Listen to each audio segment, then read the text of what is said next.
சாய்ந்து கொள்ளும் போது மடியாக வேண்டுமே, தட்டு தடுமாறி சோர்ந்து விடும்போது பிடியாக வேண்டுமே. உன் உள்ளம் நான் கண்டு என் உள்ளம் நீ கண்டு உனக்காக நான் உண்டு என்று வாழும் காதல் தானே காதல். மலர் விட்டு மலரை தாவுவதா நல்ல காதல்,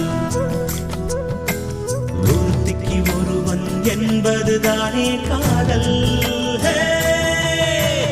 காதலை